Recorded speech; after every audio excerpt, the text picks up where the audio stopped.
हज़रत सुलेमान अलैहिस्सलाम ने हुक्म दिया कि बिल्कीस का तख्त पलक झपकते कौन लाएगा।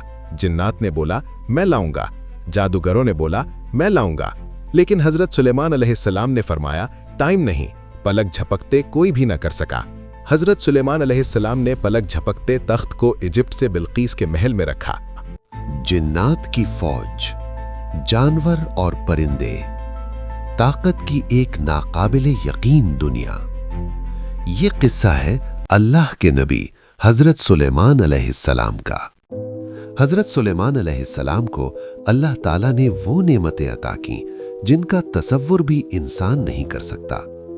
कुरान हमें बताता है कि वो सिर्फ एक बादशाह नहीं थे बल्कि नबी थे, जिन्हें फैसला करने की गैर मामूली सलाहियत, जानवरों की ज़बान समझने की कुदरत और जिन्नातों हवाओं पर इख्तियार दिया गया।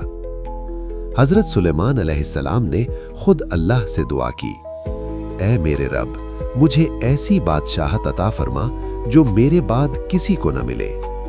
और अल्लाह ने उनकी दुआ कबूल फरमाई। हवा उनके हुक्म से चलती, जिन्नात उनके लिए इमारतें बनाते, समंदर से मोती निकालते और उनका लश्कर इंसानों, जिन्नात और परिंदों पर मुश्तमिल होता। एक दिन हज़रत सुलेमान अलैहिस्सलाम अपने अजीम लश्कर के साथ रवाना थे कि अचानक एक छोटी सी चींटी की आवाज आई। वो अपनी कौम को खबरदार कर रही थी कि सुलेमान अलैहिस्सलाम का लश्कर आ रहा है, कहीं तुम बेखबरी में कुचले न जाओ। ये सुनकर हज़रत सुलेमान अलैहिस्सलाम मुस्कुराए, मगर ये मुस्कुराहट गुरूर की नहीं थी बल्कि शुक्र की थी। उन्होंने फौरन दुआ की, ऐ मेरे रब, मुझे तौफीक दे कि मैं तेरी नेमतों का शुक्र अदा करता रहूं। फिर कुरान हमें मलका सबा बिल्कीस का वाक़या सुनाता है। हज़रत सुलेमान अलैहिस्सलाम ने हुक्म दिया कि बिल्कीस का तख्त पलक झपकते कौन लाएगा।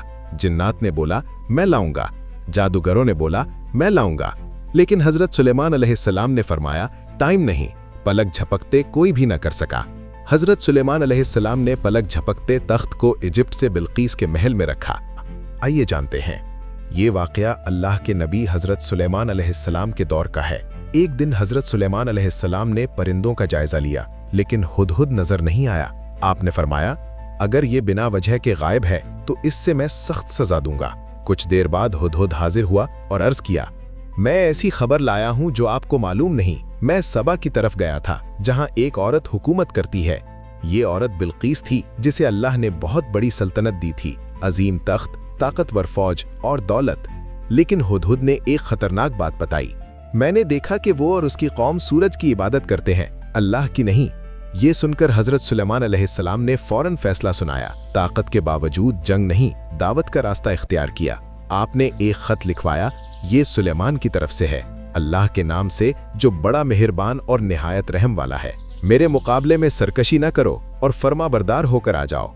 हुदहुद वो खत लेकर मलिका बिल्कीस के पास गया। मलिका ने जब खत पढ़ा तो घबरा गई। उसने अपनी कौम के सरदारों से मशवरा किया। वो जंग के लिए तैयार थे, मगर बिल्कीस ने अक्ल से काम लिया और कहा, बादशाह जब किसी बस्ती में दाखिल होते हैं तो उसे बर्बाद कर देते हैं। मैं पहले तोहफा भेज कर देखूंगी।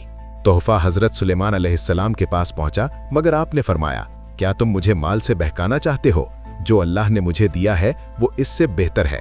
अब मलिका खुद हज़रत सुलेमान अलैहिस्सलाम के दरबार में पहुंची। हज़रत सुलेमान अलैहिस्सलाम ने हुक्म दिया कि बिल्कीस का तख्त पलक झपकते कौन लाएगा। जिन्नात ने बोला मैं लाऊंगा, जादूगरों ने बोला मैं लाऊंगा, लेकिन हज़रत सुलेमान अलैहिस्सलाम ने फरमाया टाइम नहीं, पलक झपकते कोई भी न कर सका। हज़रत सुलेमान अलैहिस्सलाम ने पलक झपकते तख्त को इजिप्ट से बिल्कीस के महल में रखा, अल्लाह के हुक्म से। बिल्कीस भी हैरान, जिन्नात भी हैरान, जादूगर भी हैरान। फिर जब बिल्कीस दरबार में दाखिल हुई और शीशे के फर्श को पानी समझकर कपड़ा उठाया, तब उस पर हकीकत खुल गई। उसने फौरन कहा, ऐ मेरे रब, मैंने अपनी जान पर जुल्म किया और अब मैं सुलेमान के साथ अल्लाह रब्बुल आलमीन पर ईमान लाती हूँ। कमेंट में माशाअल्लाह लिखें, वीडियो को शेयर करें।